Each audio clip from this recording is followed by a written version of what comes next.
আকাশবাণী কলকাতার সকাল 6টার খবর শুনছেন। গতকাল সন্ধ্যাবেলা রাজধানী দিল্লির জনবহুল অঞ্চল বাটলা হাউসের এক ফ্ল্যাটে গোপনে আশ্রয় নিয়ে থাকা দুজন পাকিস্তানি দিল্লি পুলিশের গোয়েন্দা বিভাগ অনেকদিন ধরেই তাদের গতিবিধির উপর নজর রাখছিল। কাল বিশেষ সূত্রে খবর পেয়ে দিল্লি পুলিশের স্পেশাল ফোর্স যখন জিজ্ঞাসাবাদের জন্য নিহত দুই পাকিস্তানি সন্ত্রাসবাদীর ঘর থেকে অত্যাধুনিক আগ্নেয়াস্ত্র, প্রচুর পরিমাণে বিস্ফোরক এবং বেশ কিছু সিম কার্ড, যার মধ্যে গতকাল রাত্রে সাংবাদিক সম্মেলনে দেশের স্বরাষ্ট্রমন্ত্রী বলেন নিহত দুই সন্ত্রাসবাদী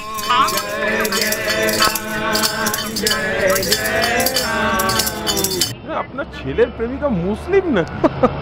আমরা জানি গতকাল দেশের রাজধানী খোদ দিল্লির বুকে দিল্লি পুলিশের সঙ্গে সংঘর্ষে দুজন পাকিস্তানি সন্ত্রাসবাদী নিহত হয়েছে।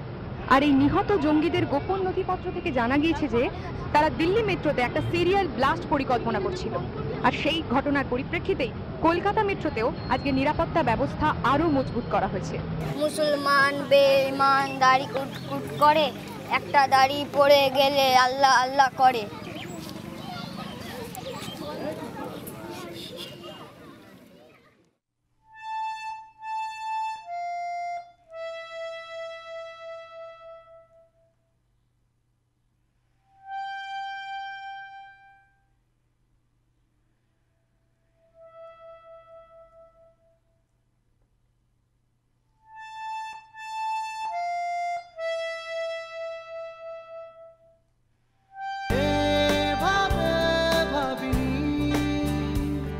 তবে কিভাবে ভেবেছি। সরি অনেক লেট হয়ে গেছে। হেলে তো কিন্তু ইসলাম তো রক্ষণশীল। ছোট মহিলাদের অবস্থা, তালাক, বোরখা প্রথা। ঠিকই, কিন্তু শুধু ইসলামে কেন, সমস্ত ধর্মেই তো মেয়েরা second class citizen. Great Manu কি বলছে? তোমার অপেক্ষা যেন সরি, হযরত মুহাম্মদ সাল্লাল্লাহু আলাইহি ওয়াসাল্লামের বংশ।